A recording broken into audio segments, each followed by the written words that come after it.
Kemenangan akan melahirkan kepuasan batin, dan kepuasan batin memberikan kebahagiaan. Sedangkan kekalahan melahirkan penderitaan batin, dan penderitaan batin menjerumuskan seseorang di dalam berbagai bentuk kerugian. Jikalau inilah seruan azan, maka masalahnya ialah apa yang menyebabkan kita meraih kemenangan. Al-Quranul Karim memberikan tuntunan dan ajaran kepada kita bahwa orang-orang yang memperoleh kemenangan itu tidak lain adalah orang-orang yang bertakwa. Hanyalah mereka yang bertakwa kepada Allah Subhanahu wa ta'ala pada akhirnya akan tampil sebagai pemenang. Lalu siapa orang yang bertakwa itu? Dijelaskan dalam awal-awal Al-Baqarah. Orang yang bertakwa yang akan meraih kemenangan, pertama, allazina yu'minuna bil ghaib, yaitu orang-orang yang beriman kepada yang gaib, percaya bahwa ada alam yang gaib, alam yang abstrak, alam yang tidak bisa dijangkau oleh salah satu daripada panca indera kita. Mereka percaya dan beriman kepada adanya malaikat, beriman kepada adanya iblis dan jin, beriman kepada adanya alam kubur, beriman kepada adanya alam mahsyar, beriman kepada adanya alam akhirat, beriman kepada adanya surga dan neraka. Beriman bukan cuma sekedar beriman dalam ucapan bibir saja, tetapi beriman yang nilai iman itu mampu mewarnai gerak dan gaya hidupnya. Iman yang meresap sampai ke tulang sumsum, kemudian memberikan dampak positif di dalam kehidupan manusia. Alam, kita tahu, adalah sesuatu yang selain Allah, dan Allah bukanlah alam. Apapun namanya selain daripada Allah, itu adalah alam. Alam pada hakikatnya terbagi menjadi dua. Ada alam syahadah, alam nyata, alam konkret, alam yang bisa dijangkau oleh salah satu indera kita.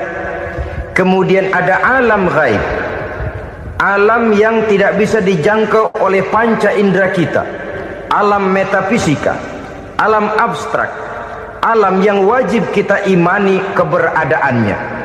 Kita percaya bahwa malaikat itu ada, kita percaya kepada jin, bahwa jin itu ada, kita percaya kepada adanya iblis dan setan. Bukan percaya kepada iblis dan setannya, percaya bahwa iblis dan setan itu ada. Itu termasuk salah satu daripada sifat orang yang bertakwa kepada Allah. Saudara-saudara kaum muslimin rahimakumullah, kecenderungan pembangunan yang lebih bersifat materialistis biasanya menggeser aspek kehidupan rohani. Orang berpikir empiri, dan dalam pola pikir yang demikian, maka alam gaib tidak lagi mendapat perhatian. Aspek kehidupan yang bersifat rohaniah malah mulai ditinggalkan. Akibatnya terjadilah kepincangan di dalam kehidupan kita.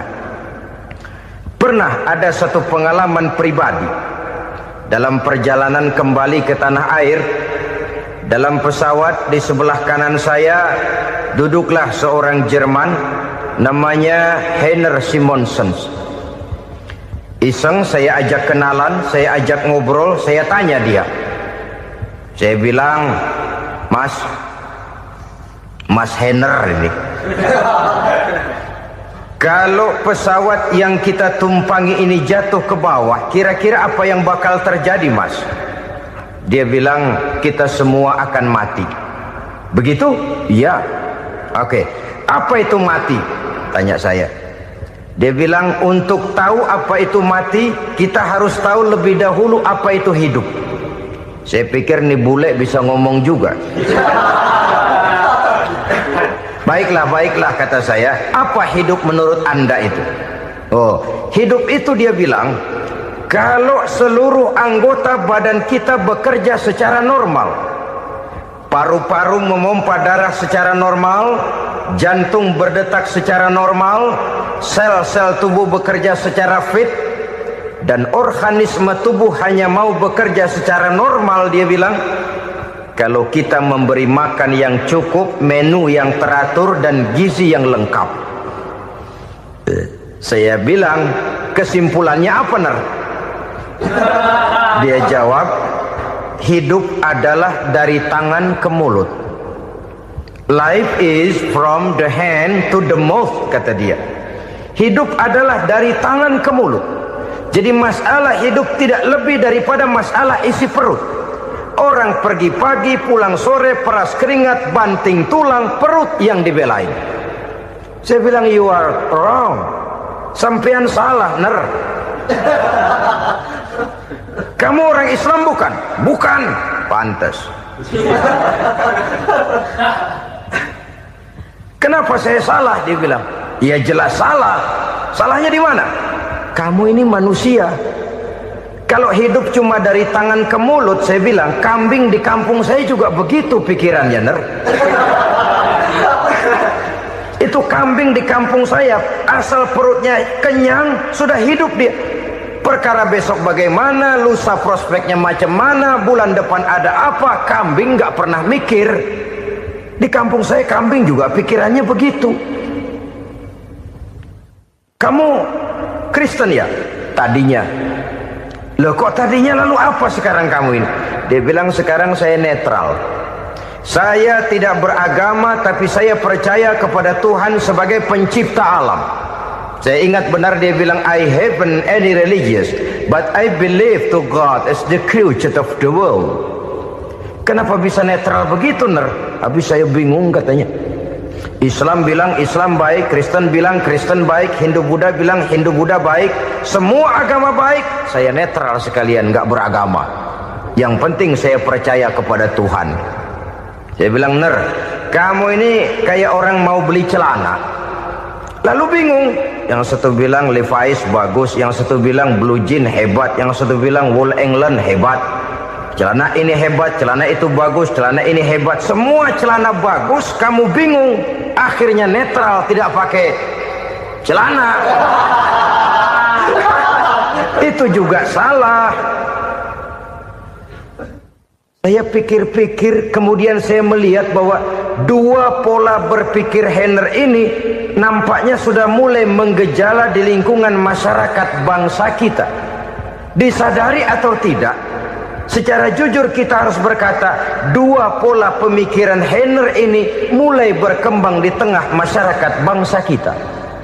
Pertama, pola pikir materialisme. Hidup adalah dari tangan ke mulut. Masalah hidup tidak lebih masalah isi perut. Itu yang perlu dibela, dan disitulah arti kehidupan. Pergi pagi, pulang sore, peras keringat, banting tulang untuk mempertahankan perut. Kalau sudah kemari cara orang berpikir, maka buat apa percaya kepada yang gaib? Untuk apa sholat? Untuk apa puasa? Untuk apa zakat? Untuk apa menghadiri majelis taklim? Tanpa kepercayaan kepada yang gaib, hidup berjalan menurut alur empiris dan materialis.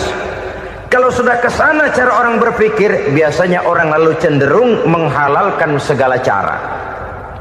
Hanyalah orang yang percaya bahwa akhirat ada, hanyalah orang yang percaya bahwa alam kubur itu ada, hanyalah orang yang percaya bahwa malaikat itu ada, hidupnya akan lebih terarah dan terkendali. Karena kepercayaan kepada yang gaib, yang merupakan fase daripada kehidupan setelah hidup yang sekarang ini, mewarnai gerak pribadi seseorang di dalam dia melakukan kegiatan hidupnya.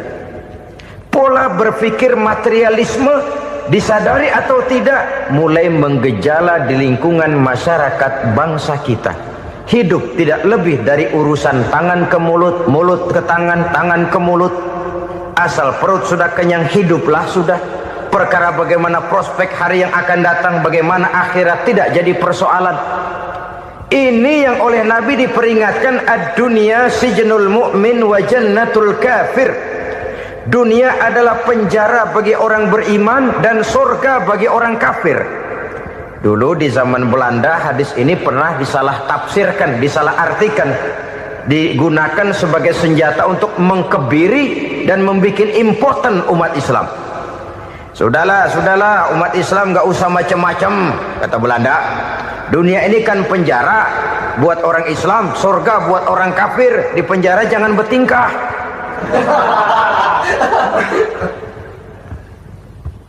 Pengertiannya tidak begitu. Dunia adalah penjara bagi orang mukmin. Artinya dalam kehidupan dunia seorang mukmin tidak bebas memperturutkan hawa nafsunya. Di penjara hawa nafsunya itu. Sebaliknya surga bagi orang-orang kafir. Buat orang kafir surgalah dunia ini. Mereka bebas memperturutkan hawa nafsunya. Dilarang tidak terlarang, dicegah pun tidak tercegah. Mereka hidup menurut alur bisikan nafsu mereka sendiri. Kemudian bila ajal datang, maut merenggut nyawa, selesailah surganya sampai di situ. Maka bagi orang-orang yang tidak percaya kepada adanya akhirat, kepada adanya alam gaib, surganya sebatas umurnya. Sekali lagi, surganya sebatas umurnya. Bila umur selesai, ajal pun datang merenggut nyawa, selesailah sudah surganya sampai di situ. Alangkah pendeknya perjalanan orang-orang yang tidak percaya kepada alam gaib ini. Bagi kita mukmin, jikalau kita mampu memenjarakan hawa nafsu, kita bisa bahagia di dunia ini. Dan Islam memang tidak menyuruh kita sengsara di dunia. Raih dunia, kejar dunia, gapai dunia sebagai alat untuk mencapai kebahagiaan di akhirat nanti. Hidup adalah satu perjalanan panjang yang terbentang sejak kita terlahir dari alam rahim sampai kepada alam akhirat nanti. Andai kata kita gagal meraih kebahagiaan di dunia, toh kita masih punya akhirat. Tapi jangan jadi dalil yang melemahkan semangat. Biarin dah kita di dunia kebelangsak, yang penting akhirat. Akhirnya dunia benar-benar kebelangsak. Bagaimana dunia ini bisa kita raih, dan bagaimana meraih dunia untuk menunjang kepentingan akhirat nanti. Yang kedua, dari pikiran Heiner yang saya lihat menggejala di lingkungan masyarakat bangsa kita, timbulnya manusia-manusia netral. Seolah-olah Tuhan yes, agama no. Sama Tuhan percaya, agama ogah. Tuhan ngangguk, giliran agama godeng. Padahal hampir dalam setiap ayat dalam Quran, kata-kata amanu biasanya bergandeng dengan wa amilus sholihat. Iman dan amal soleh. Ini sebagai isyarat Tuhan dan agama jangan pernah dipisah-pisah. Apabila kita bertuhan, maka kita harus beragama. Apabila kita beragama, maka agama itu harus bersumberkan dari Tuhan yang kita imani itu. Tidak mungkin kita pisah, Tuhan yes, agama no. Sama Tuhan percaya tapi agama bikin sendiri. Sembayangnya cukup bengong 2 jam madep mulon.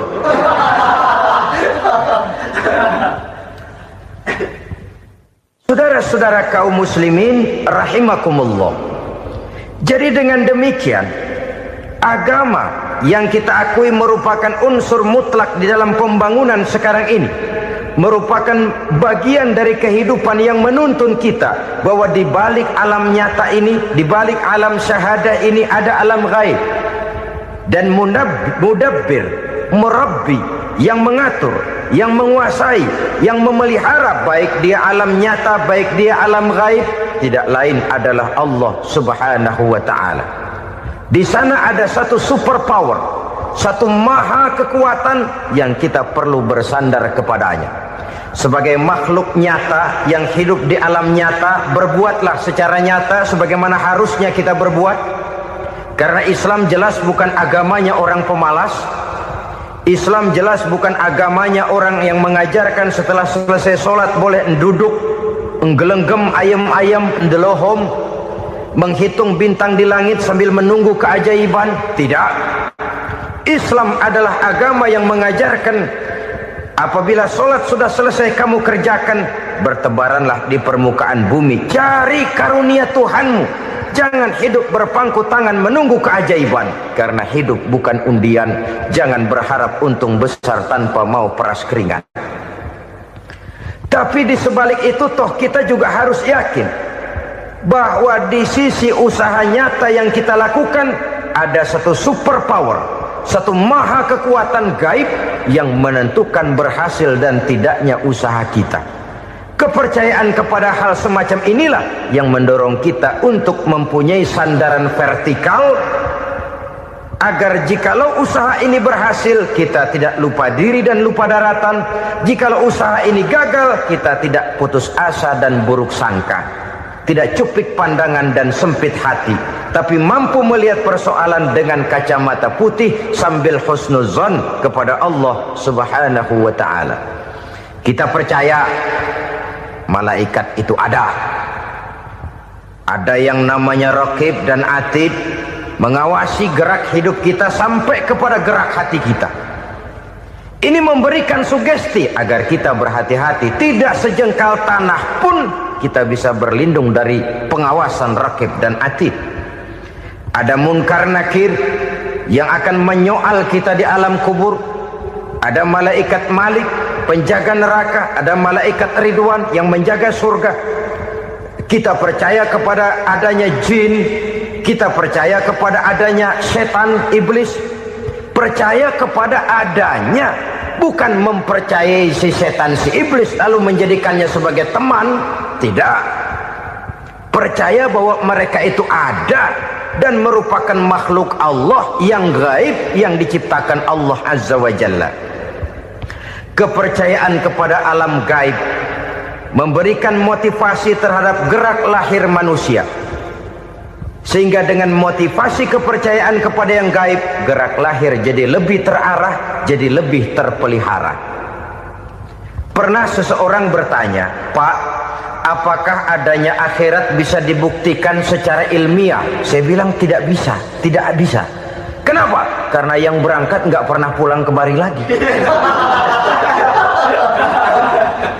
Kalau dia pulang kemari bisa kita tanya bagaimana enak di sono. Cuma secara moral saya katakan, lebih beruntung orang yang percaya kepada akhirat daripada yang tidak. Sekarang saudara percaya akhirat ada, lalu saudara baik-baik di dunia, sholat, puasa, zakat, menolong orang lain, menebarkan kebajikan. Saudara mati, andai kata akhirat tidak ada, toh dalam hidup saudara sudah berbuat baik, paling tidak nama saudara akan dikenang sebagai orang baik. Sebaliknya, saudara percaya, kata saya, bahwa akhirat tidak ada, lalu hidup semau-maunya, tenggelam dalam maksiat dan munkarat, menentang Allah, tidak mau ruku dan sujud. Lalu saudara mati, kemudian akhirat ada, ayo mau apa? Bekal tidak punya. Jadi secara moral lebih beruntung orang yang percaya kepada adanya akhirat daripada yang tidak percaya.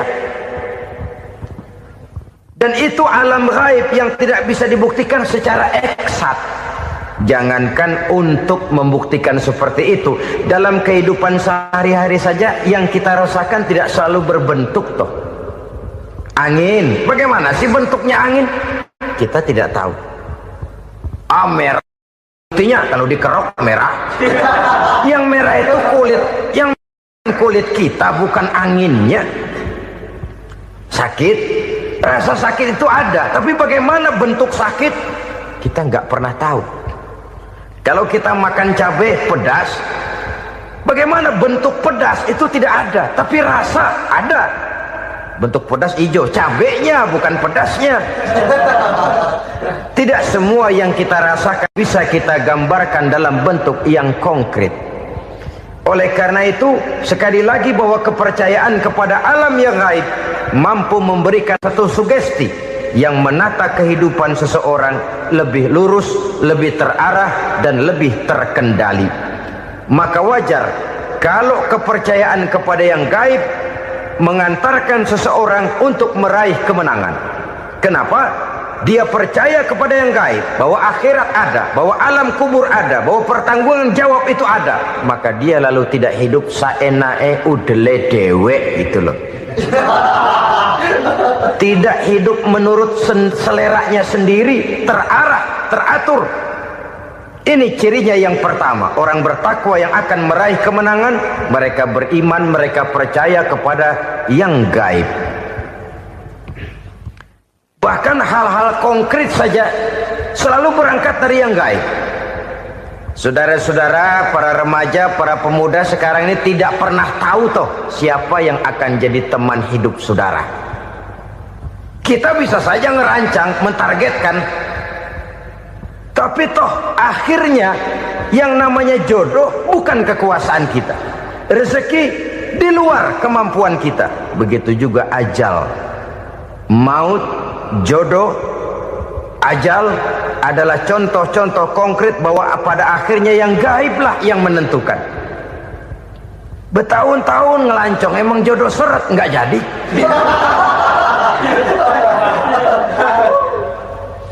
Begitu kenal baru setengah malam nginep ditangkap hansip kan.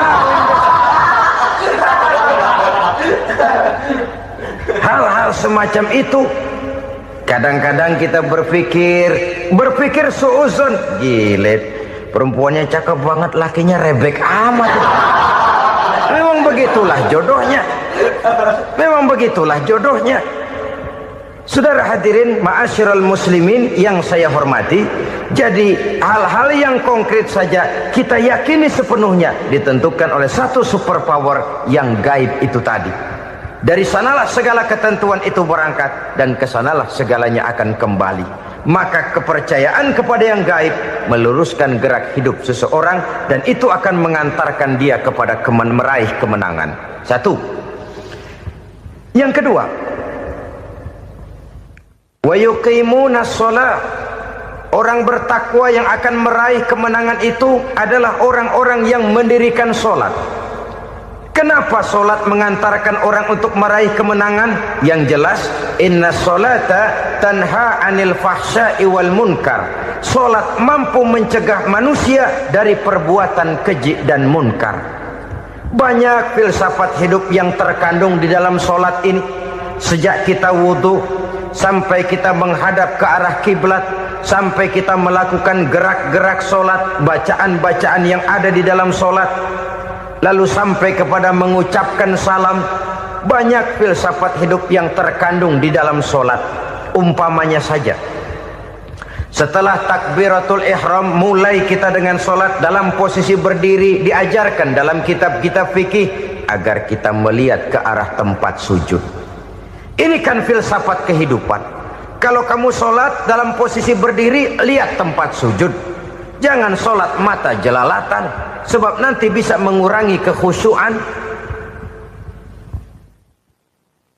Jadi wajar kalau yang dikatakan bahwa yang paling afdol adalah shaf yang di depan. Kenapa? Secara harfiah pengertiannya akan lebih mengundang kekhusyuan. Kenapa? Kalau kita di shaf paling depan di masjid umpamanya paling banter kita lihat tembok. Tapi kalau kita shaf di tengah atau di belakang, orang-orang di depan kita pun akan kelihatan. Yang bajunya loreng, yang bajunya genggang, yang bajunya macam-macam. Kita lihat, kadang-kadang kita pikirin, ada yang bajunya bolong. Kita sholat tapi dalam hati, nih orang bajunya robek yang nggak tahu apa. Ada saja hal-hal yang mengusik kekhusyuan kita. Oleh sebab itu diajarkan dalam posisi berdiri, lihat, arahkan pandangan matamu kepada tempat sujud. Ini kan filsafat kehidupan. Maksudnya apa? Kalau lagi diri lihat dong tempat sujud. Kalau udah di atas ingat dong sama yang bawah. Kalau sudah tinggi ingat dong dari mana kamu berangkat. Kalau sudah berkuasa bantu dong yang lemah. Kalau sudah kaya santuni dong yang miskin. Kalau sudah alim bimbing dong yang awam. Ini filsafat kehidupan.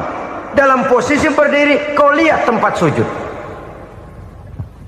Ini akan melahirkan kepekaan sosial di mana seseorang mau tahu kepada orang lainnya. Bagaimanapun kaya kita, tinggi pangkat dan jabatan kita, jikalau hidup hanya untuk kepentingan perut sendiri saja, rasanya belum membawa manfaat di dalam kehidupan kita. Tapi efek yang tertinggi sesungguhnya, sholat mencegah manusia dari perbuatan keji dan munkar. perbuatan keji dan munkar, walaupun kelihatannya mendatangkan uang, membawa keuntungan, tapi itu keuntungan semu, keuntungan sementara.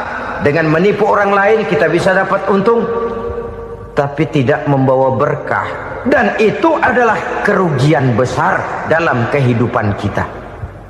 Maka untuk meraih kemenangan harus dimulai dengan membentuk kepribadian yang tegar, memiliki sandaran vertikal yang langsung kepada Allah Subhanahu wa ta'ala, dan itu hanya bisa kita tempuh melalui jalur ibadah formal yang sudah ditentukan Allah, yakni sholat yang 5 waktu. Untuk memperkuat itu ada sholat-sholat sunnah, rawatib, nawafil sebagai terminal-terminal kontrol cadangan untuk memelihara stabilitas temperatur batin di dalam kita berhubungan dengan zat yang maha gaib, yaitu Allah Subhanahu wa ta'ala. Orang sering bertanya, Pak, itu tetangga saya nggak sholat, duitnya nggak habis-habis, Pak. Nggak sholat tapi mobilnya tambah terus, nggak sholat tapi usahanya makin maju. Tapi di sisi lain ada orang yang rajin sholat, rezekinya butak bener, anaknya mana kurus, mana korengan. Saudara hadirin ma'asyiral muslimin rahimakumullah, harus saya katakan bahwa sholat memang bukan untuk cari duit. Sholat adalah sandaran vertikal kita kepada Allah. Sedangkan soal rezeki itu berkaitan dengan sifat Allah maha pengasih dan maha penyayang. Allah maha pengasih, siapapun dikasih kalau mau usaha. Allah maha penyayang, tidak semua orang disayang oleh Allah Azza wa Jalla. Dan belum tentu banyak harta itu merupakan nikmat, mungkin juga istidraj. Artinya istidraj itu dikasih tapi diambulin, kalau bahasa Betawinya itu. Dikasih tapi diambulin, itu bukan merupakan nikmat sesungguhnya, lebih merupakan azab dari Allah Subhanahu wa ta'ala.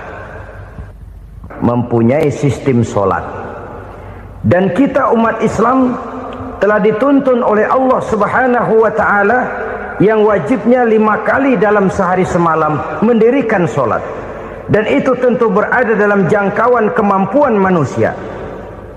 Pada awalnya barangkali kita memang merasa sholat itu satu kewajiban, tapi semakin kita hayati makna, manfaat dan filsafat yang terkandung di dalam ajaran sholat, semakin sampai kita kepada keyakinan bahwa sholat adalah keperluan kita.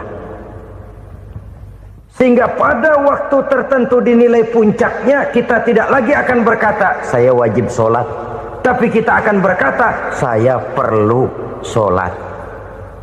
Kalau kita sudah merasakan itu adalah keperluan kita, nah di sanalah kita baru akan merasakan ruginya kalau hal itu tidak kita laksanakan.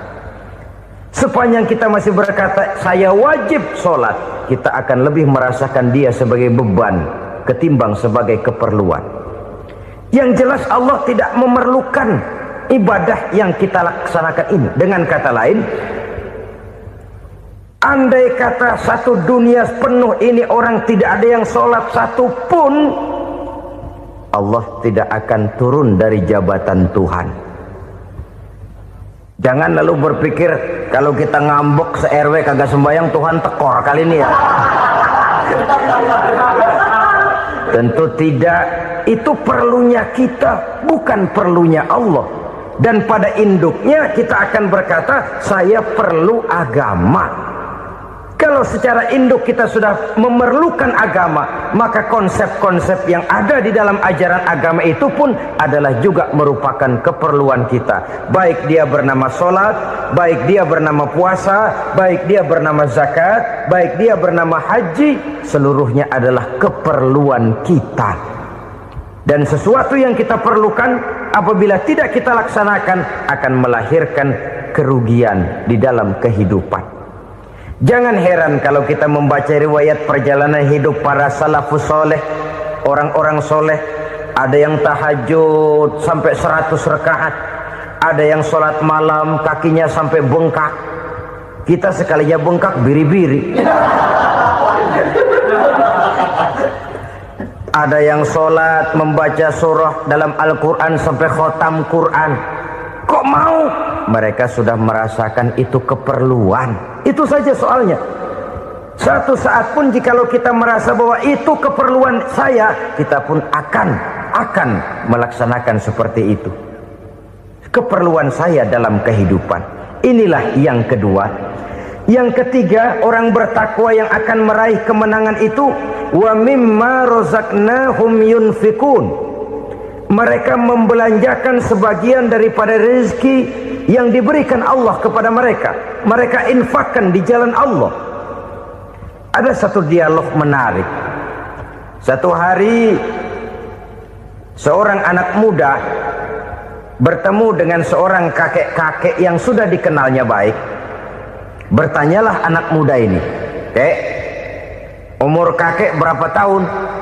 15 tahun, kata si kakek. "Anak kakek berapa orang?" 1. "Harta kakek berapa banyak?" 15 juta. Si anak muda ini bengong, lalu protes, "Kok kakek bohongin saya?" "Kenapa?" "Saya tahu umur kakek 70 tahun. Kenapa ngaku 15? Saya tahu anak kakek 5. Kenapa bilang 1? Saya tahu kakek miliuner, miliaran uang kakek. Kenapa ngaku cuma 15 juta? Begini, kata si kakek tadi. Benar, umur saya 70 tahun.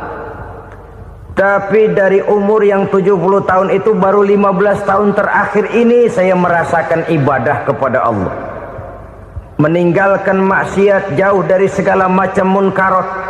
Maka yang 15 tahun inilah yang benar-benar saya rasakan sebagai umur saya. Benar anak saya 5, tapi yang 4 susah diatur. Cuman 1 rasanya nih yang bakal jadi si buah hati, belahan jantung, pelanjut cerita penerus sejarah. Cuma 1 ini yang saya harapkan, yang akan jadi anak soleh, yang akan membuat saya menerima pensiunan pahala. Kalau yang 4 apek dah, nggak ada harapan. Yang 1 nyekek botol mulu. Oh begitu, iya. Lalu kenapa kakek bilang harta kakek cuma 15 juta padahal saya tahu kakek uangnya miliaran, depositonya banyak? Ya karena 15 juta itulah yang saya ingat yang pernah saya belanjakan di jalan Allah. Saya merasa itulah harta saya yang sebenarnya. Yang miliaran yang saya simpan di bank kelak, kalau satu saat saya mati, akan jadi rebutan di antara anak-anak saya. Iya kalau anak saya soleh kayak yang 1 ini. Kalau yang 4 tadi udah tulen dia bakal berantem dah berebut tuh. Jadi 15 juta yang saya belanjakan di jalan Allah inilah yang saya merasakan benar-benar harta saya yang sesungguhnya. Dialog ini patut menjadi bahan renungan kita bersama. Diberikan kita umur 40, 50, 60, 70, 80. Berapa tahun dari umur yang diberikan itu yang jalan mulus, yang kita gunakan untuk melaksanakan ibadah? Banyak harta kita simpan di bank, di lemari, di dompet, di tas. Tapi berapa yang sudah kita depositokan di jalan Allah yang akan menemani kita di hari kita kembali nanti? Maka orang bertakwa yang akan meraih kemenangan, wa mimma razaqnahum yunfikun. Mereka membelanjakan sebagian dari rezeki yang diberikan Allah di jalan Allah subhanahu wa ta'ala. Ma'asyiral muslimin rahimakumullah. Zahirnya memang kita memberikan kepada orang lain, tapi hakikatnya kita menyimpan untuk diri kita sendiri. Kita memberikan kepada yatim piatu 25.000. Zahirnya kita memberikan si yatim, hakikatnya kan kita cuma nyimpan. Saya berikan, titip kepadamu, ini untuk saya di akhirat. Kau boleh belikan baju, kau boleh belikan untukmu makan, kau boleh bayarkan sekolahmu. Ini untuk saya. Hakikatnya kita nyumbang masjid 1 juta, zahirnya kita berikan kepada panitia masjid, tapi hakikatnya kan cuma titip 1 juta ya untuk saya di alam kubur nanti. Silahkan kau boleh belikan semen, ini uang, belikan besi, belikan pasir. Saya cuma sekedar titip untuk kepentingan saya. Hakikatnya kita cuma sekedar menitip. Sebagaimanapun pada hakikatnya, apapun yang kita miliki dalam kehidupan kan cuma sekedar hak guna pakai, bukan hak milik mutlak. Harta kita, rumah kita, kendaraan kita, kebun kita, pabrik kita, hak guna pakai saja. Hak milik mutlak cuma untuk Allah Subhanahu wa ta'ala. Saudara-saudara kaum muslimin rahimakumullah, ini yang ketiga. Kemudian yang keempat, orang-orang bertakwa yang akan meraih kemenangan, allazina yu'minuna bima unzila ilaika, mereka yang beriman, mereka yang percaya kepada apa yang telah diturunkan kepadamu Muhammad, ay Al-Quran, yakni Al-Quranul Karim. Setelah percaya kepada yang gaib, mendirikan solat, kemudian menginfakkan sebagian dari rezeki yang diberikan Allah, mereka juga lalu percaya kepada yang diturunkan terhadap Nabi, yaitu tidak lain Al-Quranul Karim. Sekali lagi di sini, percaya bukan hanya sekedar percaya saja, tetapi percaya lalu menjadikan Al-Quran itu sebagai pedoman hidup. Sebab memang Al-Quran itu adalah GBHM, garis-garis besar haluan muslim. Apa yang harus kita lakukan, apa yang harus tidak kita lakukan, bagaimana mestinya kita bertingkah laku dan berbuat, seluruhnya tercantum di dalam Al-Quranul Karim. Itu sebabnya ketika satu hari Aisyah ditanya bagaimana akhlak Rasul, beliau menjawab, kana Rasulullah sallallahu alaihi wasallam khuluquhul Quran. Akhlak daripada Rasulullah tidak lain adalah Al-Quran. Jawaban simpel ini memberikan gambaran bahwa keseluruhan daripada konsepsi Quran sudah diterjemahkan dalam kehidupan Rasulullah sallallahu alaihi wasallam. Karena kita tahu akhlak adalah keseluruhan dari gerak hidup manusia. Sejak ia berpribadi, berumah tangga, bertetangga, bermasyarakat, sampai kepada berbangsa dan bernegara, Al-Quran tetap memberikan sentuhan nilainya. Oleh karenanya, orang-orang yang bertakwa adalah orang-orang yang menjadikan Al-Quran sebagai pedoman dalam kehidupannya. Dan kita yakini Al-Quran diturunkan kepada Nabi Muhammad bukan merupakan produk Nabi Muhammad. Isi dan redaksinya langsung dari Allah Subhanahu wa ta'ala. Kemudian cirinya yang kelima, orang bertakwa yang akan meraih kemenangan itu, wa ma unzila min qablika. Tidak hanya sekedar percaya kepada yang diturunkan terhadap Nabi Muhammad, yaitu Al-Quran, mereka juga percaya kepada apa yang pernah diturunkan kepada para nabi, kepada para rasul sebelum Nabi Muhammad. Percaya kepada adanya suhuf, percaya kepada adanya Taurat, percaya kepada adanya Injil, percaya bahwa Allah dahulunya sudah menurunkan Taurat kepada Musa, percaya bahwa Allah sudah menurunkan Injil kepada Isa, percaya Injil ada, Taurat ada, diturunkan Allah untuk Isa dan Musa, tetapi tidak wajib mengamalkannya karena kita sudah diberikan Al-Quranul Karim. Ini yang perlu saya garis bawahi. Kita percaya Allah telah menurunkan Injil dahulu kepada Isa. Kita percaya bahwa Allah telah menurunkan Taurat dahulunya kepada Nabi Musa. Kadang-kadang ini dijadikan dalih, dikacaukan pengertiannya. Quran saja mengajarkan bahwa orang yang bertakwa harus percaya kepada Injil, maka pakailah Injil. Apalagi kalau ayat sebelumnya ditilap, dihapus, dihilangkan, Injilnya yang ditekankan, maka akan terjadilah penekanan yang salah arah. Karena salah arah akhirnya bisa merusak dan menghancurkan akidah. Ketika Rasul suatu saat pernah ditanya orang, ya Rasul, bagaimana sikap kita sebagai muslim terhadap Injil yang ada sekarang? Beliau menjawab, la tukadzibuhu jami'an wa la tusaddiquhu jami'an. Jangan didustakan seluruhnya, jangan juga dibenarkan semuanya. Artinya, ini sudah merupakan gambaran dari Rasul bahwa dalam Injil yang ada sekarang masih ada ajaran-ajaran tauhid yang dibawa oleh Nabi Isa dan diajarkan kepada umatnya. Tapi juga dalam Injil yang sekarang ini sudah terkena intervensi dan investasi manusiawi. Karena itu Rasul menyimpulkan, la tukadzibuhu jami'an wa la tusaddiquhu jami'an. Jangan didustakan semua, jangan dibenarkan seluruhnya. Kita memang percaya Allah telah menurunkan Injil kepada Nabi Isa dulu, tapi kita tidak wajib mengamalkan Injil. Kita percaya Allah telah menurunkan Taurat kepada Nabi Musa, tapi kita tidak wajib mengamalkan kitab ajaran Taurat. Yang wajib kita percayai dan kita amalkan hanyalah Al-Quranul Karim. Kenapa? Oleh karena baik yang ada di dalam Taurat, baik yang ada di dalam Injil, tentu tercakup di dalam Al-Quran sebagai kitab terakhir yang diturunkan oleh Allah Subhanahu wa Ta'ala. Dan itu wajar. Kalau seorang pejabat mau mengeluarkan satu keputusan baru, tentu dia harus meninjau keputusan-keputusan lama. Andai kata dianggap tidak berlaku, dianggap tidak relevan lagi, maka keputusan-keputusan lama itu tentu sudah dianggap tidak berlaku. Sebagian daripada aturan-aturan dalam keputusan lama yang masih dianggap relevan tercantum dalam keputusan baru yang wajib diamalkan. Begitulah hubungannya antara Al-Quran, Taurat, Zabur, dan Injil.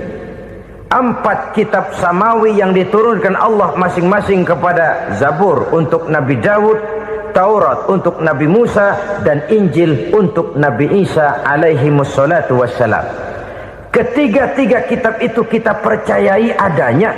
Kita yakini Allah telah menurunkan Zabur, Taurat, dan Injil. Tapi kita tidak wajib mengamalkannya. Yang wajib kita mengamalkannya sekarang ini tidak lain hanyalah Al-Quranul Karim saja.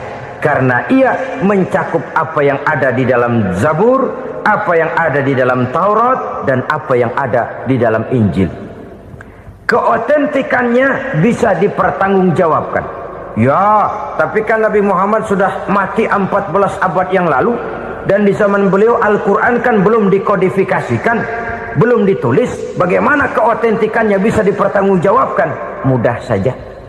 Allah berjanji, inna nahnu nazzalna dzikra wa inna lahu lahafizun. Kami yang menurunkan Al-Quran dan kami yang akan menjaga dan memeliharanya. Allah turunkan Quran, Allah menjaganya. Bagaimana cara Allah menjaga Al-Quran itu? Banyaknya orang-orang yang hafaz Al-Quran. Hafaz Al-Quran 30 juz, 114 surah, 6666 ayat. Sehingga jangankan satu kata, jangankan satu ayat, satu kalimat saja berubah sudah akan timbul reaksi dan mudah dimengerti. Kenapa? Banyak orang-orang yang hafaz Al-Quran. Sedangkan pada setiap akhir tahun biasanya malaikat Jibril selalu mengadakan checking terhadap ayat-ayat yang diturunkan pada waktu itu. Di zaman Nabi sendiri sudah ada usaha kodifikasi. Dan yang lebih luar biasa lagi, sampai hari ini tidak seorang pun mampu membuat satu ayat saja semacam Al-Quran. Ke bahasa manapun dia diterjemahkan, naskah aslinya tetap ikut. Rujukan dasarnya tetap ada. Berdasarkan itu, maka tidak mungkin terjadi penyelewengan terhadap atau pemalsuan terhadap ayat-ayat Al-Quranul Karim. Kesuciannya, keotentikannya, kemurniannya bisa dipertanggungjawabkan. Ma'asyiral muslimin rahimakumullah. Oleh karenanya, konsepsi dasar daripada ajaran Islam ini memang tidak lain adalah Al-Quran dan Sunnah. Isi daripada agama Islam yang merupakan iman, Islam, dan ihsan Konsepsi dasarnya tidak lain adalah Al-Quran dan Sunnah Rasulullah Sallallahu Alaihi Wasallam. Maka yang kita perlukan sekarang ini adalah terjemahan Al-Quran di dalam kehidupan kita. Dengan demikian, maka gaya kehidupan yang lebih Qurani itulah yang kita dambakan. Kita perlu memang terjemahan Quran dalam bahasa Inggris, dalam bahasa Belanda, dalam bahasa Jepang, tapi yang lebih kita perlukan adalah terjemahan Quran di dalam kehidupan kita. Konsekuen, tidak memanipulasi, ringan sama kita jinjing, berat sama kita pikul. Jangan kalau lempengan ayat Quran tuh kira-kira enak diamalin, keras teriakan kita. Giliran kira-kira ayat Quran itu mukul kepala kita sendiri, diam kita. Itu ciri yang pernah disindir Allah dalam awal-awal Baqarah juga itu. Ciri beragamanya orang yang munafik. Kullama adha'a lahum masyawfih, kata Allah. Wa iza azlama alaihim qamu. Apabila terang mereka jalan, apabila gelap mereka berhenti. Artinya, kalau kira-kira di Islam nguntungin, rame-rame pada teriak Islam. Tapi ketika diminta untuk berjuang, ketika dituntut untuk berkorban, rame-rame mengundurkan diri. Nasib agama tidak ubahnya seperti daun pisang yang dikait orang di tepi jalan lantaran tak berpayung di ketika hari hujan. Manakala hujan usailah sudah, daun itu pun dicampakkan di tepi jalan, diinjak pula orang nan lalu. Artinya, orang menjadikan agama cuma sebagai lipstick, decoration only, tidak konsekuen. Hanya pada saat-saat kelihatannya Islam membawa keuntungan, rame-rame orang teriak-teriak tentang Islam. Tapi jikalau diminta berjuang, jikalau dituntut untuk berkorban, biasanya rame-rame juga mengundurkan diri. Jangan heran kalau mayoritas hitungan kita, tapi minoritas peranan kita. Kuantitas kita dalam jumlah, tapi dalam kualitas kita lebih sering jadi penonton daripada jadi pemain. Padahal itu sangat tidak boleh terjadi. Umat Islam di Indonesia harus bangkit. Umat Islam di Indonesia harus sadar akan keberadaannya. Tidak boleh hanya jadi penonton berpangku tangan. Karena memang agama kita juga mengajarkan untuk konsekuen di dalam menjabarkan ajaran-ajaran daripada agama kita. Kita sering jatuh menjadi umat yang lemah oleh karena kita ini tidak pandai menggalang kebersamaan yang diakibatkan tidak konsekuennya kita. Diistilahkan bahwa umat Islam di dalam menggalang kebersamaannya itu harus seperti orang main sepak bola. Saudara-saudara kan tahu orang main sepak bola itu.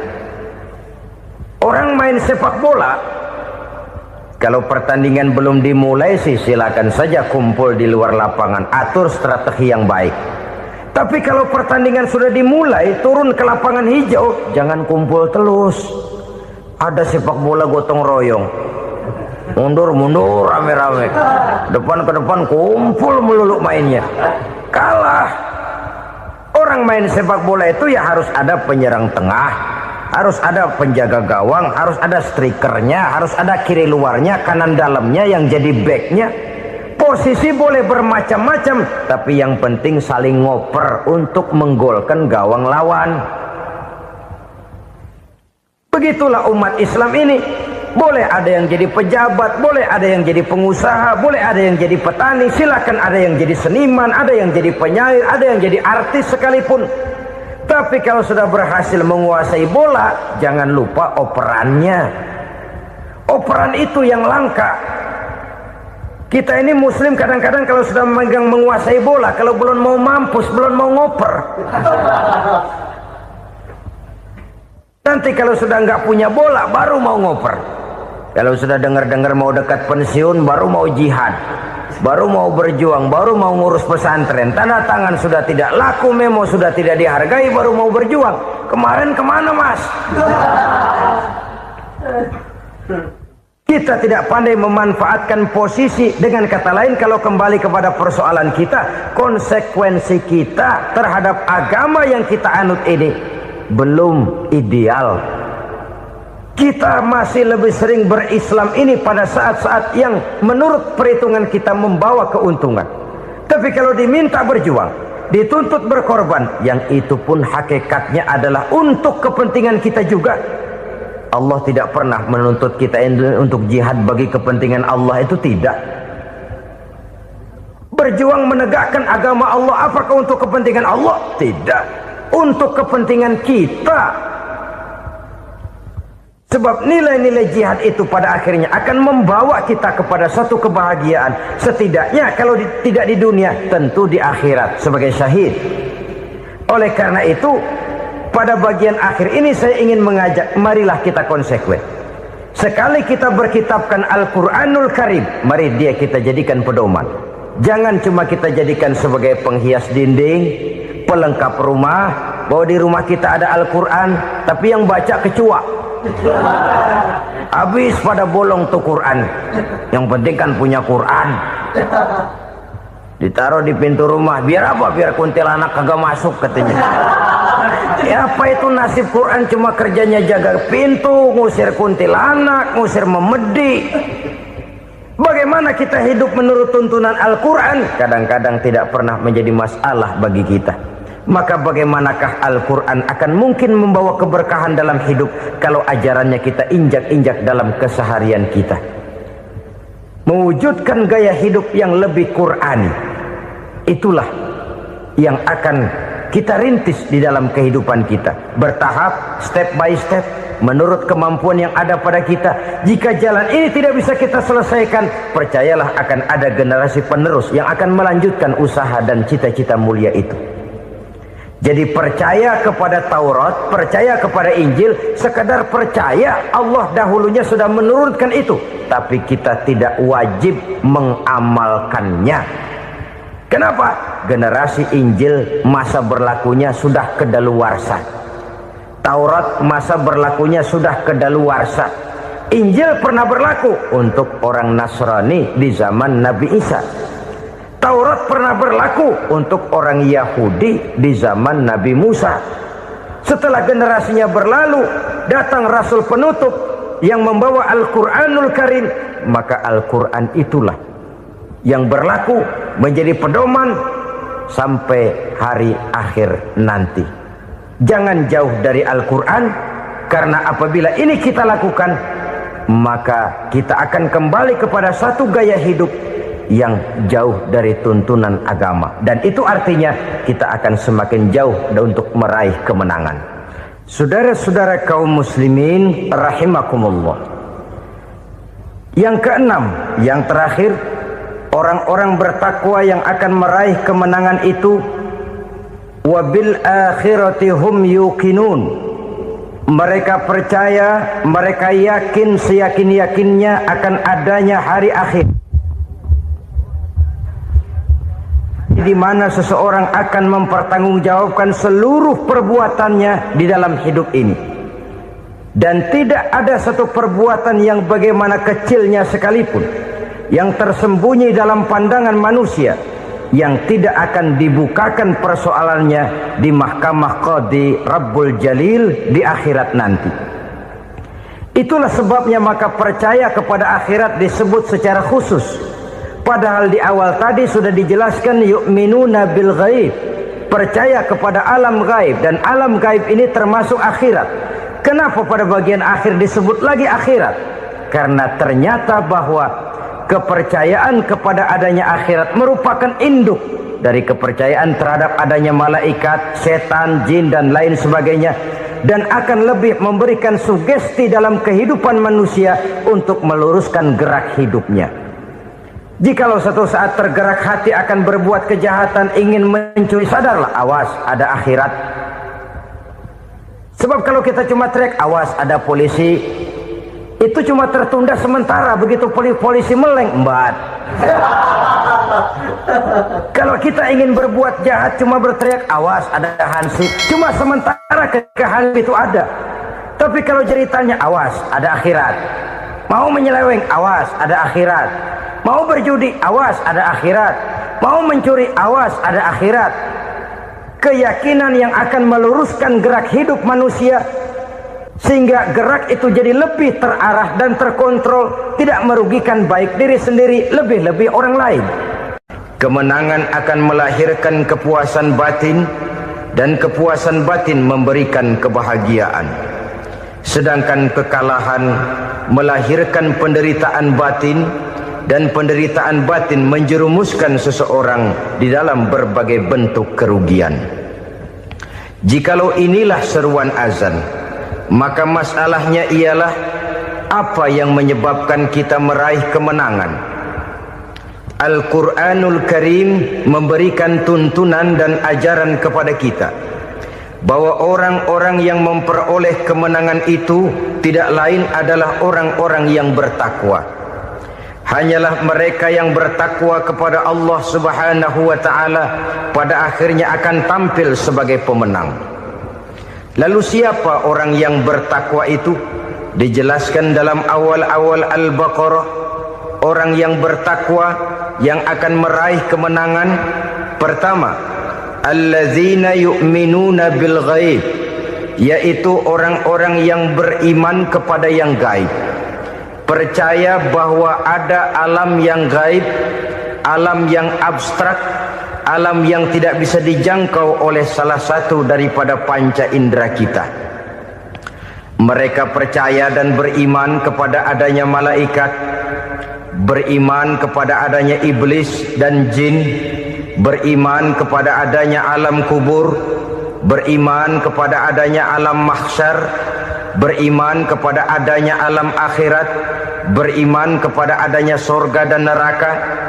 Beriman bukan cuma sekedar beriman dalam ucapan bibir saja, tetapi beriman yang nilai iman itu mampu mewarnai gerak dan gaya hidupnya.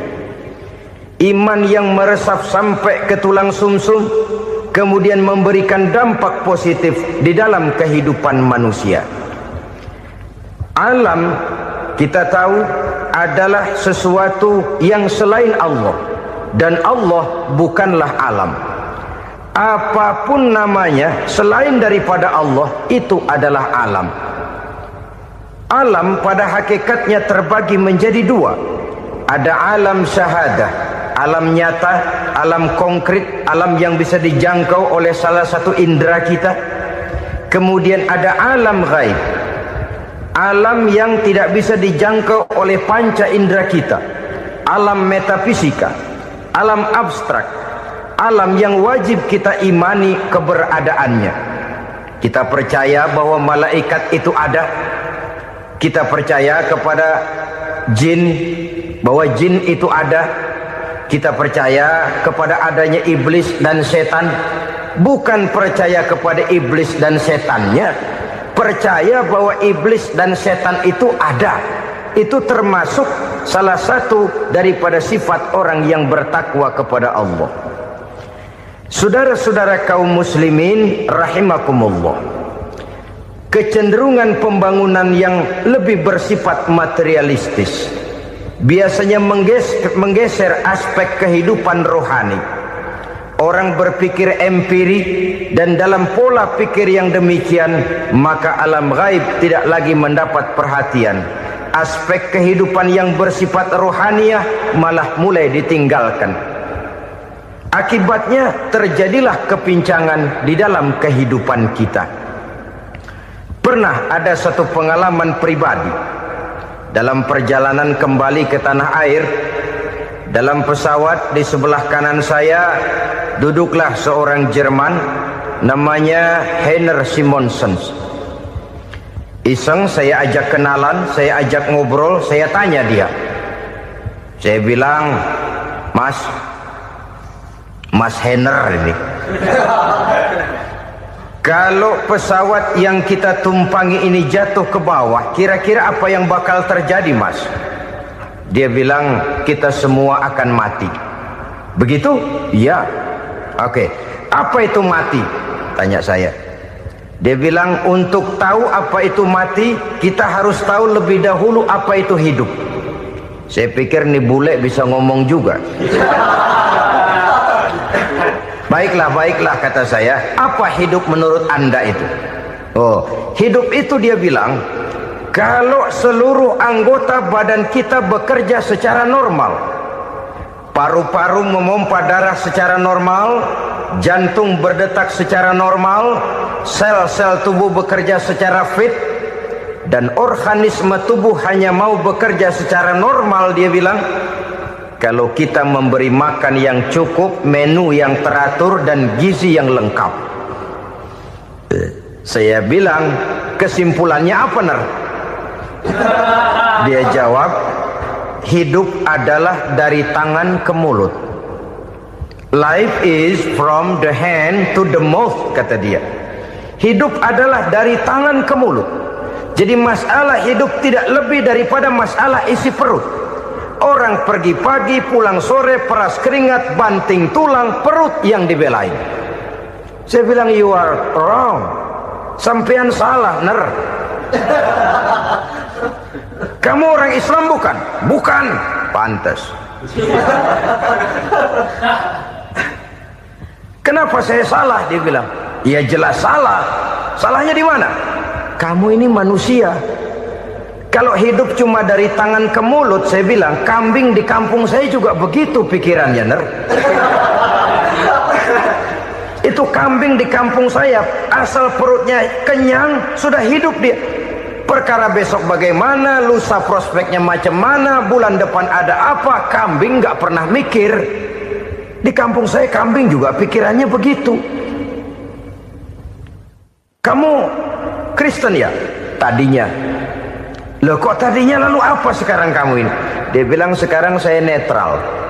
Saya tidak beragama, tapi saya percaya kepada Tuhan sebagai pencipta alam. Saya ingat benar dia bilang, I haven't any religious, but I believe to God as the creator of the world. Kenapa bisa netral begitu, Ner? Habis saya bingung katanya. Islam bilang Islam baik, Kristen bilang Kristen baik, Hindu Buddha bilang Hindu Buddha baik, semua agama baik. Saya netral sekalian, nggak beragama. Yang penting saya percaya kepada Tuhan. Saya bilang, Ner, kamu ini kayak orang mau beli celana, lalu bingung. Yang satu bilang Levi's bagus, yang satu bilang Blue Jean hebat, yang satu bilang Wool England hebat. Celana ini hebat, celana itu bagus, celana ini hebat. Semua celana bagus, kamu bingung. Akhirnya netral, tidak pakai celana. Itu juga salah. Saya pikir-pikir, kemudian saya melihat bahwa dua pola berpikir Henner ini nampaknya sudah mulai menggejala di lingkungan masyarakat bangsa kita. Disadari atau tidak, secara jujur kita harus berkata, dua pola pemikiran Henner ini mulai berkembang di tengah masyarakat bangsa kita. Pertama, pola pikir materialisme. Hidup adalah dari tangan ke mulut. Masalah hidup tidak lebih masalah isi perut. Itu yang perlu dibela, dan disitulah arti kehidupan. Pergi pagi, pulang sore, peras keringat, banting tulang untuk mempertahankan perut. Kalau sudah kemari cara orang berpikir, maka buat apa percaya kepada yang gaib? Untuk apa sholat? Untuk apa puasa? Untuk apa zakat?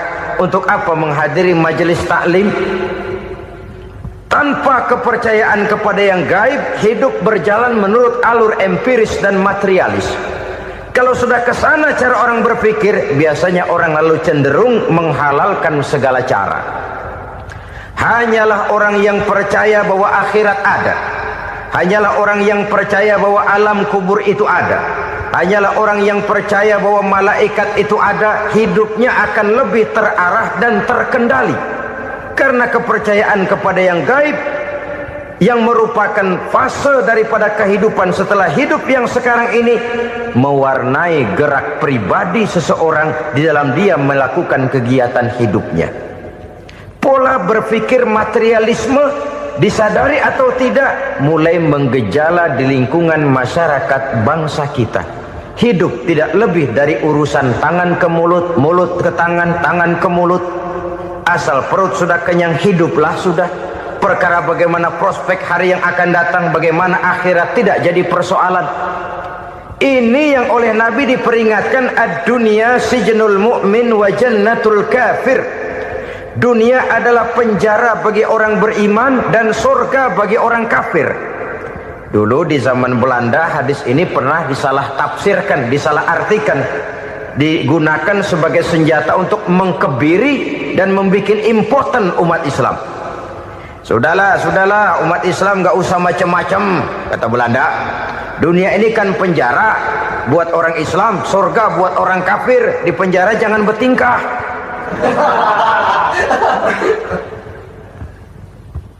Pengertiannya tidak begitu. Dunia adalah penjara bagi orang mukmin. Artinya dalam kehidupan dunia seorang mukmin tidak bebas memperturutkan hawa nafsunya. Di penjara hawa nafsunya itu. Sebaliknya surga bagi orang-orang kafir. Buat orang kafir surgalah dunia ini. Mereka bebas memperturutkan hawa nafsunya. Dilarang tidak terlarang, dicegah pun tidak tercegah. Mereka hidup menurut alur bisikan nafsu mereka sendiri. Kemudian bila ajal datang, maut merenggut nyawa, selesailah surganya sampai di situ. Maka bagi orang-orang yang tidak percaya kepada adanya akhirat, kepada adanya alam gaib, surganya sebatas umurnya. Sekali lagi, surganya sebatas umurnya. Bila umur selesai, ajal pun datang merenggut nyawa, selesailah sudah surganya sampai di situ. Alangkah pendeknya perjalanan orang-orang yang tidak percaya kepada alam gaib ini.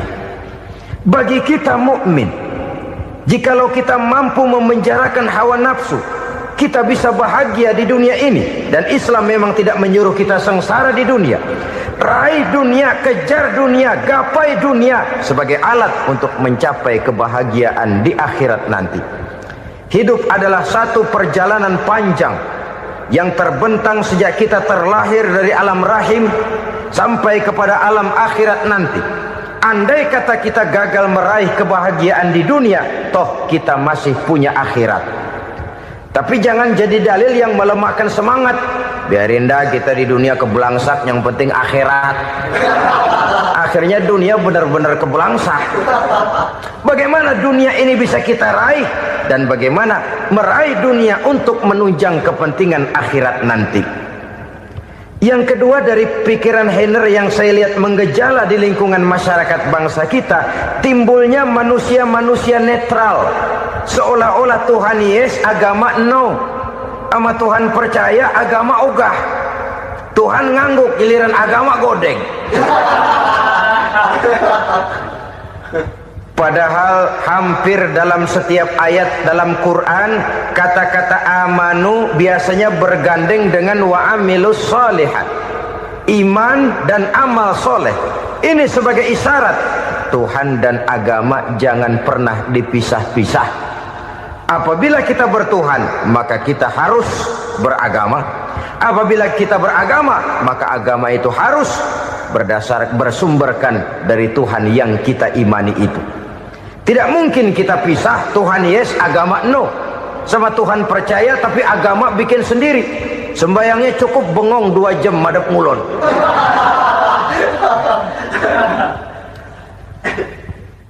Saudara-saudara kaum muslimin rahimakumullah.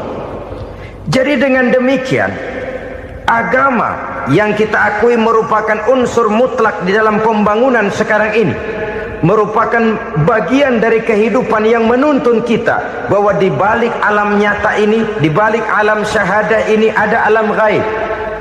Dan mudabbir, murabbi, yang mengatur, yang menguasai, yang memelihara baik dia alam nyata, baik dia alam gaib, tidak lain adalah Allah Subhanahu wa ta'ala.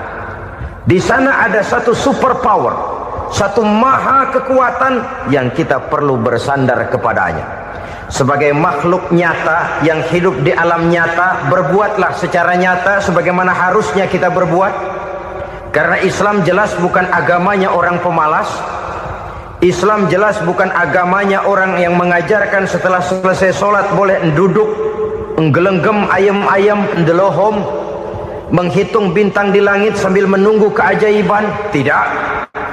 Islam adalah agama yang mengajarkan apabila sholat sudah selesai kamu kerjakan, bertebaranlah di permukaan bumi, cari karunia Tuhanmu. Jangan hidup berpangku tangan menunggu keajaiban. Karena hidup bukan undian. Jangan berharap untung besar tanpa mau peras keringat. Tapi di sebalik itu toh kita juga harus yakin bahwa di sisi usaha nyata yang kita lakukan ada satu super power, satu maha kekuatan gaib yang menentukan berhasil dan tidaknya usaha kita. Kepercayaan kepada hal semacam inilah yang mendorong kita untuk mempunyai sandaran vertikal, agar jikalau usaha ini berhasil, kita tidak lupa diri dan lupa daratan.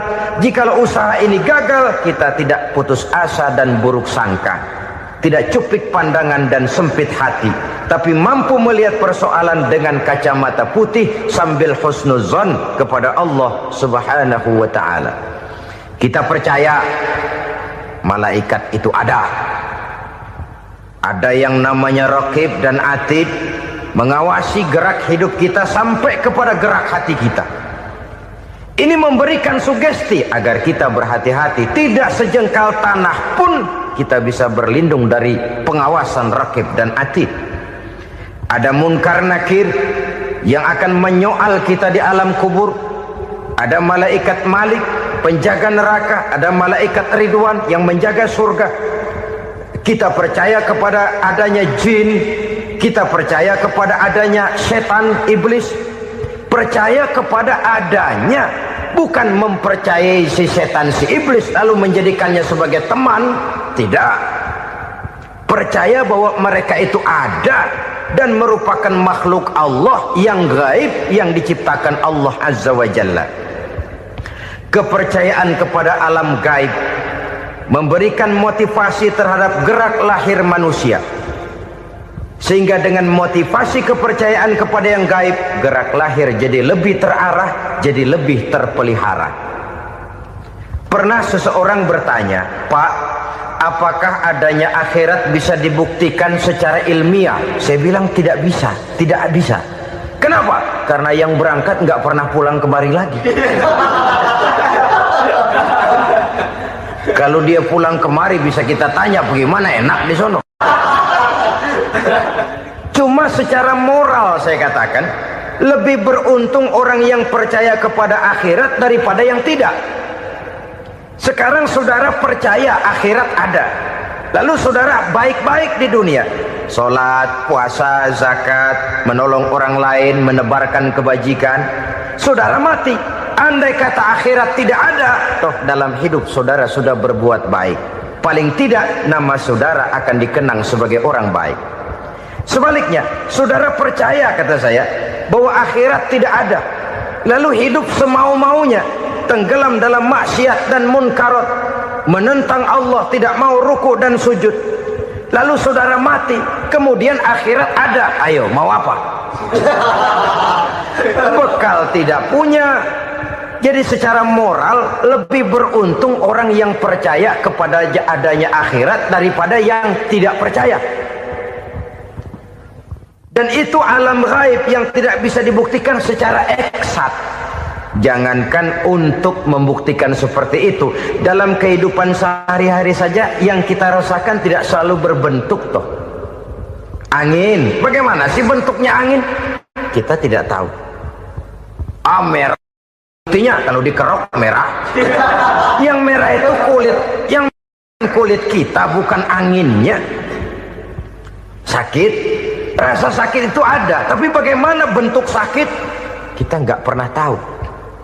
Kalau kita makan cabai pedas, bagaimana bentuk pedas itu tidak ada, tapi rasa ada. Bentuk pedas hijau, cabainya bukan pedasnya. Tidak semua yang kita rasakan bisa kita gambarkan dalam bentuk yang konkret. Oleh karena itu, sekali lagi bahwa kepercayaan kepada alam yang gaib mampu memberikan satu sugesti yang menata kehidupan seseorang lebih lurus, lebih terarah, dan lebih terkendali. Maka wajar kalau kepercayaan kepada yang gaib mengantarkan seseorang untuk meraih kemenangan. Kenapa? Dia percaya kepada yang gaib, bahwa akhirat ada, bahwa alam kubur ada, bahwa pertanggungan jawab itu ada. Maka dia lalu tidak hidup saenae udele dewe, gitu loh. Tidak hidup menurut seleranya sendiri, terarah, teratur. Ini cirinya yang pertama, orang bertakwa yang akan meraih kemenangan, mereka beriman, mereka percaya kepada yang gaib. Bahkan hal-hal konkret saja selalu berangkat dari yang gaib. Saudara-saudara, para remaja, para pemuda sekarang ini tidak pernah tahu toh siapa yang akan jadi teman hidup saudara. Kita bisa saja ngerancang, mentargetkan, tapi toh akhirnya yang namanya jodoh bukan kekuasaan kita.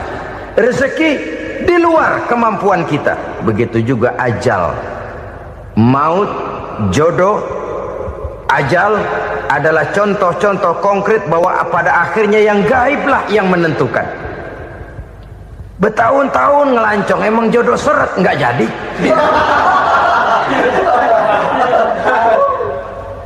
Begitu kenal baru setengah malam nginep ditangkap hansip.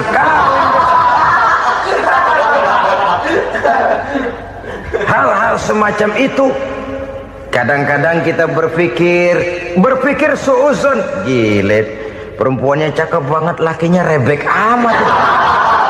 Memang begitulah jodohnya. Memang begitulah jodohnya. Saudara hadirin ma'asyiral muslimin yang saya hormati, jadi hal-hal yang konkret saja kita yakini sepenuhnya ditentukan oleh satu superpower yang gaib itu tadi. Dari sanalah segala ketentuan itu berangkat dan kesanalah segalanya akan kembali. Maka kepercayaan kepada yang gaib meluruskan gerak hidup seseorang dan itu akan mengantarkan dia kepada meraih kemenangan. Satu. Yang kedua, wa yuqimuna shalah. Orang bertakwa yang akan meraih kemenangan itu adalah orang-orang yang mendirikan sholat.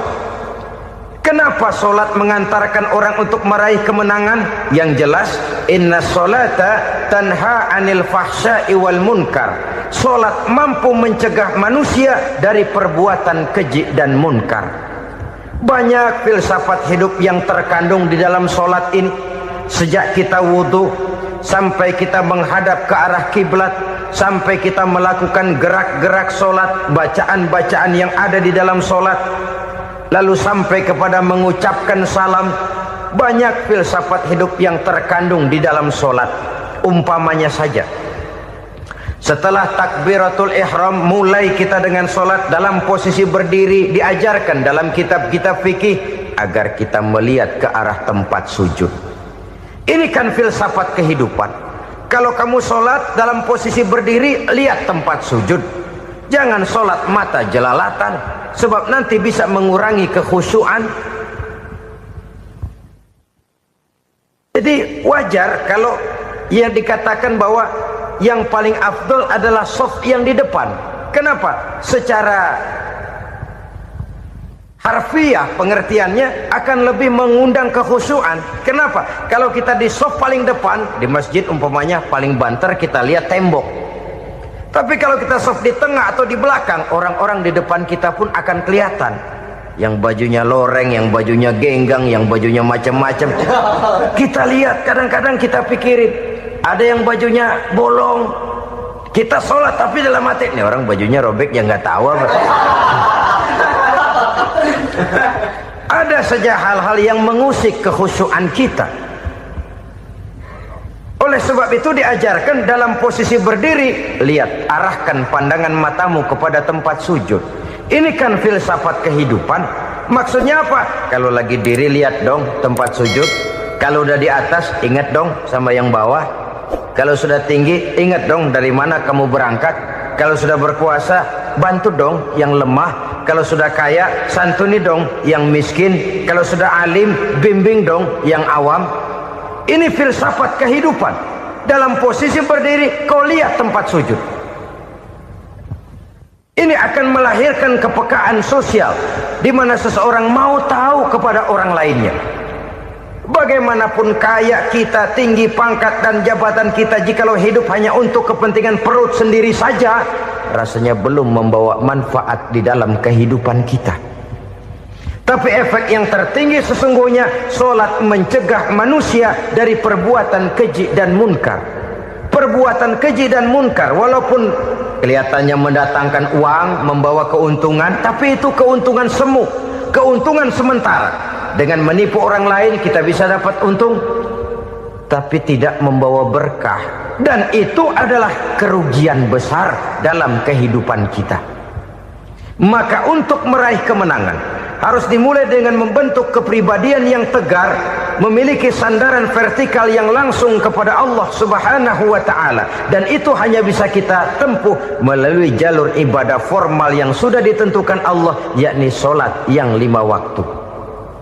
Untuk memperkuat itu ada sholat sunnah, rawatib, nawafil sebagai terminal kontrol cadangan untuk memelihara stabilitas temperatur batin di dalam kita berhubungan dengan zat yang maha gaib, yaitu Allah Subhanahu wa ta'ala. Orang sering bertanya, Pak, itu tetangga saya nggak sholat, duitnya nggak habis-habis, Pak. Nggak sholat tapi mobilnya tambah terus, nggak sholat tapi usahanya makin maju. Tapi di sisi lain ada orang yang rajin sholat, rezekinya butak bener, anaknya mana kurus, mana korengan. Saudara hadirin ma'asyiral muslimin rahimakumullah, harus saya katakan bahwa sholat memang bukan untuk cari duit. Sholat adalah sandaran vertikal kita kepada Allah. Sedangkan soal rezeki itu berkaitan dengan sifat Allah maha pengasih dan maha penyayang. Allah maha pengasih, siapapun dikasih kalau mau usaha. Allah maha penyayang, tidak semua orang disayang oleh Allah Azza wa Jalla. Dan belum tentu banyak harta itu merupakan nikmat, mungkin juga istidraj.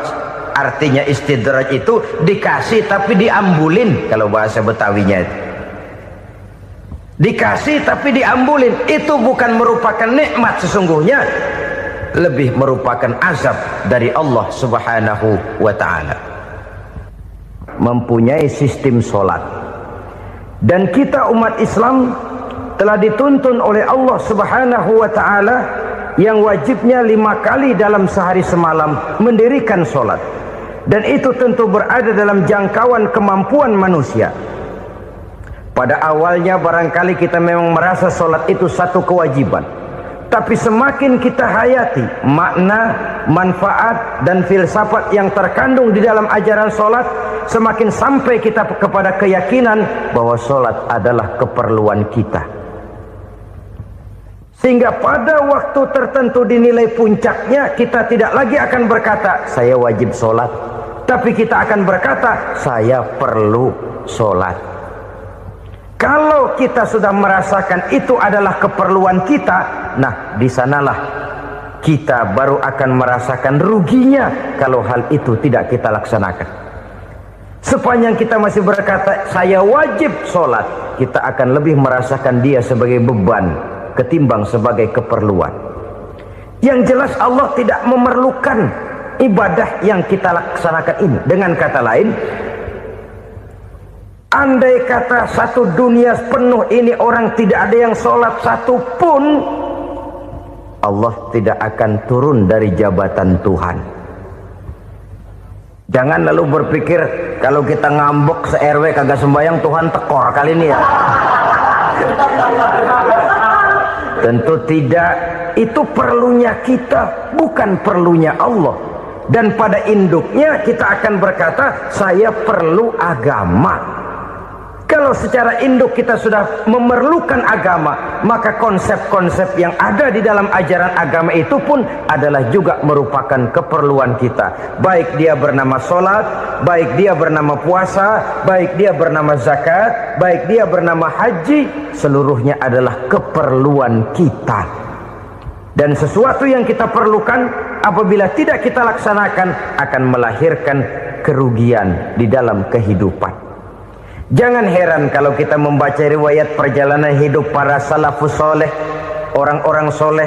Ada yang tahajud sampai 100 rakaat, ada yang sholat malam kakinya sampai bengkak.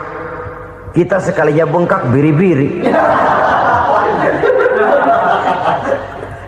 Ada yang sholat membaca surah dalam Al-Quran sampai khotam Quran. Kok mau? Mereka sudah merasakan itu keperluan. Itu saja soalnya. Suatu saat pun jikalau kita merasa bahwa itu keperluan saya, kita pun akan melaksanakan seperti itu. Keperluan saya dalam kehidupan. Inilah yang kedua. Yang ketiga, orang bertakwa yang akan meraih kemenangan itu, wa mimma razaqnahum yunfikun. Mereka membelanjakan sebagian daripada rezeki yang diberikan Allah kepada mereka. Mereka infakkan di jalan Allah. Ada satu dialog menarik. Satu hari seorang anak muda bertemu dengan seorang kakek-kakek yang sudah dikenalnya baik. Bertanyalah anak muda ini, "Kek, umur kakek berapa tahun?" 15 tahun, kata si kakek. Anak kakek berapa orang? 1. Harta kakek berapa banyak? 15 juta. Si anak muda ini bengong, lalu protes, "Kok kakek bohongin saya?" "Kenapa?" "Saya tahu umur kakek 70 tahun. Kenapa ngaku 15? Saya tahu anak kakek 5. Kenapa bilang 1? Saya tahu kakek miliuner, miliaran uang kakek. Kenapa ngaku cuma 15 juta? Begini, kata si kakek tadi. Benar, umur saya 70 tahun. Tapi dari umur yang 70 tahun itu baru 15 tahun terakhir ini saya merasakan ibadah kepada Allah. Meninggalkan maksiat, jauh dari segala macam munkarat. Maka yang 15 tahun inilah yang benar-benar saya rasakan sebagai umur saya. Benar anak saya 5, tapi yang 4 susah diatur.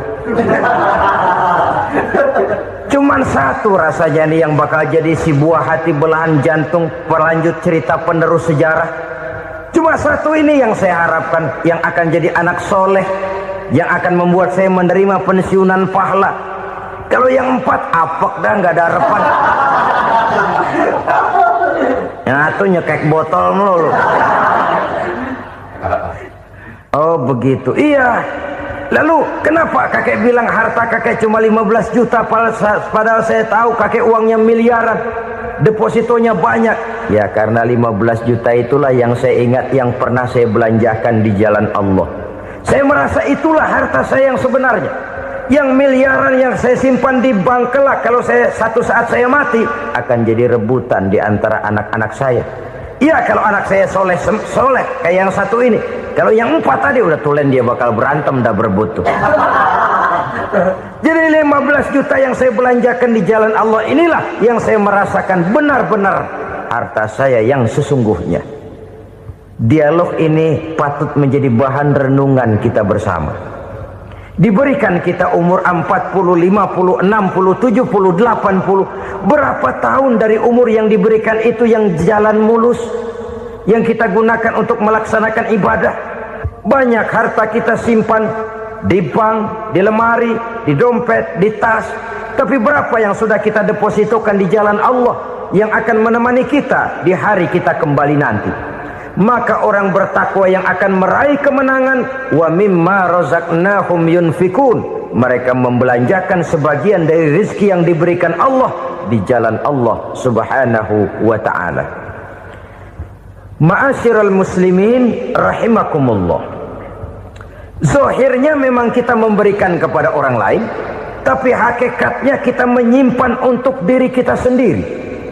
Kita memberikan kepada yatim piatu 25.000. Zahirnya kita memberikan si yatim, hakikatnya kan kita cuma nyimpan. Saya berikan, titip kepadamu, ini untuk saya di akhirat. Kau boleh belikan baju, kau boleh belikan untukmu makan, kau boleh bayarkan sekolahmu. Ini untuk saya. Hakikatnya kita nyumbang masjid 1 juta, zahirnya kita berikan kepada panitia masjid, tapi hakikatnya kan cuma titip 1 juta ya untuk saya di alam kubur nanti. Silahkan kau boleh belikan semen, ini uang, belikan besi, belikan pasir. Saya cuma sekedar titip untuk kepentingan saya. Hakikatnya kita cuma sekedar menitip. Sebagaimanapun pada hakikatnya, apapun yang kita miliki dalam kehidupan kan cuma sekedar hak guna pakai, bukan hak milik mutlak. Harta kita, rumah kita, kendaraan kita, kebun kita, pabrik kita, hak guna pakai saja. Hak milik mutlak cuma untuk Allah Subhanahu wa ta'ala. Saudara-saudara kaum muslimin rahimakumullah, ini yang ketiga. Kemudian yang keempat, orang-orang bertakwa yang akan meraih kemenangan,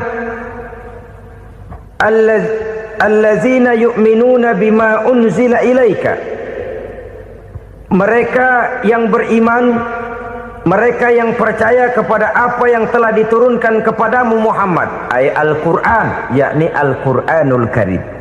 Setelah percaya kepada yang gaib, mendirikan solat, kemudian menginfakkan sebagian dari rezeki yang diberikan Allah, mereka juga lalu percaya kepada yang diturunkan terhadap Nabi, yaitu tidak lain Al-Quranul Karim. Sekali lagi di sini, percaya bukan hanya sekedar percaya saja, tetapi percaya lalu menjadikan Al-Quran itu sebagai pedoman hidup. Sebab memang Al-Quran itu adalah GBHM, garis-garis besar haluan muslim. Apa yang harus kita lakukan, apa yang harus tidak kita lakukan, bagaimana mestinya kita bertingkah laku dan berbuat, seluruhnya tercantum di dalam Al-Quranul Karim. Itu sebabnya ketika satu hari Aisyah ditanya bagaimana akhlak Rasul, beliau menjawab, kana Rasulullah sallallahu alaihi wasallam khuluquhul Quran. Akhlak daripada Rasulullah tidak lain adalah Al-Quran. Jawaban simpel ini memberikan gambaran bahwa keseluruhan daripada konsepsi Quran sudah diterjemahkan dalam kehidupan Rasulullah sallallahu alaihi wasallam. Karena kita tahu akhlak adalah keseluruhan dari gerak hidup manusia. Sejak ia berpribadi, berumah tangga, bertetangga, bermasyarakat, sampai kepada berbangsa dan bernegara, Al-Quran tetap memberikan sentuhan nilainya. Oleh karenanya, orang-orang yang bertakwa adalah orang-orang yang menjadikan Al-Quran sebagai pedoman dalam kehidupannya. Dan kita yakini Al-Quran diturunkan kepada Nabi Muhammad bukan merupakan produk Nabi Muhammad. Isi dan redaksinya langsung dari Allah Subhanahu wa ta'ala. Kemudian cirinya yang kelima, orang bertakwa yang akan meraih kemenangan itu, wa ma unzila min qablika. Tidak hanya sekedar percaya kepada yang diturunkan terhadap Nabi Muhammad, yaitu Al-Quran, mereka juga percaya kepada apa yang pernah diturunkan kepada para nabi, kepada para rasul sebelum Nabi Muhammad. Percaya kepada adanya suhuf, percaya kepada adanya Taurat, percaya kepada adanya Injil, percaya bahwa Allah dahulunya sudah menurunkan Taurat kepada Musa, percaya bahwa Allah sudah menurunkan Injil kepada Isa, percaya Injil ada, Taurat ada, diturunkan Allah untuk Isa dan Musa, tetapi tidak wajib mengamalkannya karena kita sudah diberikan Al-Quranul Karim. Ini yang perlu saya garis